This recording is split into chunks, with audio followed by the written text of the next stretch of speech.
Welcome back, guys. And in today's Man United chat, well, we've been linked to Sandro Tonali once again. We were linked to him in 2019, we were linked to him in 2025, and now in 2026 once again. But you know what the difference is this time? He himself has shown an indication that he wants to move to United. And why wouldn't you? If you look at the team that we're building around Tonali potentially, this is a title winning potential team. You look at Mavericks and Cunha and Bruno and Sesko, and then you look at Mino and possibly Tonali and the other target, Carlos Baleba, that we've been talking to recently. We know personal terms are not an issue with Baleba, and with Tonali, if we're being very, very real, it's not going to be a problem with him either. The only problem is, will Newcastle want him to move out? Now, it's going to be a very unpopular opinion, but I'm one of those few people who feel I would take Tonali over Anderson. And not just because he's leaving to City, but the fact is I feel that Tonali is more of a rare profile as compared to an Anderson. And Anderson can be replaced by Matheus Fernandes. And I would rather actually pick Matheus Fernandes over Elliot Anderson for the simple fact that his box-to-box dynamic role and control on the ball, passing through lines, it can be done by Matheus Fernandes just as well for half the price. But Sandro Tonali brings you not only the qualities on the ball, but we're talking about proper Premier League experience. We're talking about Champions League experience from almost 2019. So this means 7 years of Champions League experience. He's been in a robust Newcastle team under Eddie Howe. So we know that running issues are not a problem. Physicality issues are not a problem because the anchor, the core of that Newcastle team relies on Guimaraes and Tonali. And if not Tonali, obviously I would love our club to go for Guimaraes. I'm not really sold on Anderson. He's decent, but I'm more sold on the other guy in the thumbnail as well, Adam Wharton. If we are going for Tonali, who's more of a box-to-box and not your traditional 6, not your traditional 8, but rather a hybrid, we need a traditional 6. And that traditional 6 is Adam Wharton. I can't sing his praises anymore because I feel he is such a unique profile that does not exist in football these days. The only ones you can even think of is an Angelo Steeler. Basically, you're looking at a young Michael Carrick. We have been missing a Carrick replacement ever since Carrick left. The only player that we brought in as a holding midfielder, proper holding midfielder, has been Matic. Because even Casemiro, if we're being honest, he was brought in as a holding midfielder, but then once he was in the team, he was kind of turned into a box-to-box midfielder, which has been what his position has been ever since. Even now, it's Kobe and Casemiro who are pushing up and down. So, we have not had a center defensive midfielder other than Matic since Carrick left. And that hole has been left gaping for all this while, which is why we've had amazing box-to-box midfielders in these last few years, but we could not use them. Now, we're transitioning into Tonali, who's going to be another box-to-box. But we need Adam Wharton to lock that place down. We need him to be the anchor, to give those loop passes over the top for Sesko, for Mbomo, for Cunha, for potentially Iliman India if we can get him. Because there are very few select players that I am sold on buying. And these players being in our crucial positions that we're looking at. In midfield, I want Wharton no matter what. In winger, I need NDI no matter what. People are going to talk about Yan Diomande, but the way I've seen him play, the compilations I've seen, and the little bits I've seen of Yan Diomande, I don't think he can translate that into Premier League. Because he's a very scatty dribbler, So he can't really bring in control, which is what we're missing in this team right now. Because we have Mbomo for chaos. We have Cunha for absolute chaos. Bruno for chaos. And Ahmad, well, he's too reserved. So we need a player who's in between kind of Ahmad and Cunha. And the perfect player for that on left wing is an Iliman Ndiaye. And at the holding midfielder position, which we have not had, like I said, since Carrick, the only player that fits this entire mold, it's not Anderson, it's not Baleba. The only two players even I could say is Guimaraes or Wharton. But the only traditional 6, the one that we're looking at, like a Michael Carrick, is Adam Wharton. Which is why it's so simple. If you can get Tonali for, let's say, 100 million euros, the price being quoted for Adam Wharton is about 65 million pounds, guys. That is pennies compared to what we are willing to spend on the rest of the transfer window. So visualize this here. So if we get an Adam Wharton in and we get a Tonali in, now we have a Mino on the bench as well. So all we need is one more midfielder. Now that one more midfielder, if you can buy him, it should be Matheus Fernandes from West Ham, that is. if you can't buy Matthias Fernandes, there is another player. If you want Premier League experience, who's been a Premier League captain and who's going to be a free agent. This really seems very exciting, right? Well, that is exactly what Ruben Neves is right now. 28, 29. He's not even that old, and he will slot in as the fourth option.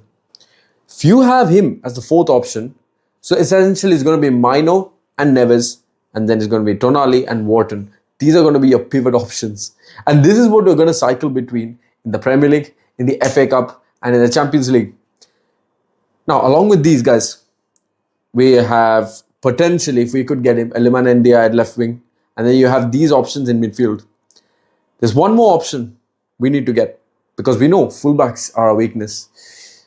People have been talking about Diouf, and I really like Diouf. His crossing ability is almost next to nobody else.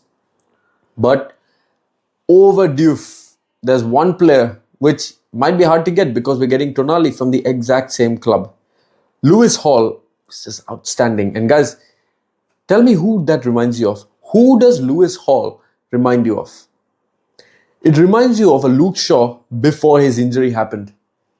And Luke Shaw before his injury, if you guys remember, when he broke through, people are talking about him becoming a historic fullback for England, one of the best left backs to ever play for England. That was a potential that Luke Shaw was quoted at. And if we're being real, in 2021, we saw a glimpse of that, the Shawberto Carlos season. And I'm talking about a player who, when inverting, is one of the best in England. A fullback who will be starting in the 2026 World Cup for England. We're talking about a player who has been around the Premier League for almost 2-3 years. He played at Chelsea 22-23 season, 23-24 onwards. It's been Lewis Hall at left back for Newcastle. Last season and this season, he's been outstanding. Now, if we were to wait one more year, I'm not fussed about it, but it's really the price tag. The price tag is the most important thing, because we can talk about players being good for a team, but if we're going to overpay, is it even worth it? Like, one of the players is Camavinga, who's outstanding. The guy, you can't even talk about his technical ability being bad. He's one of the best. But here's the thing, they're quoting 45 million, and you might think instantly it's a steal.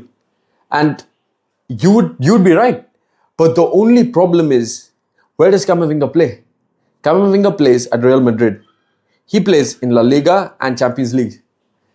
Now, if you're going to bring a player who already has injury problems into a Premier League setup, a United team that will be facing absolute chaos when it comes to physicality next season.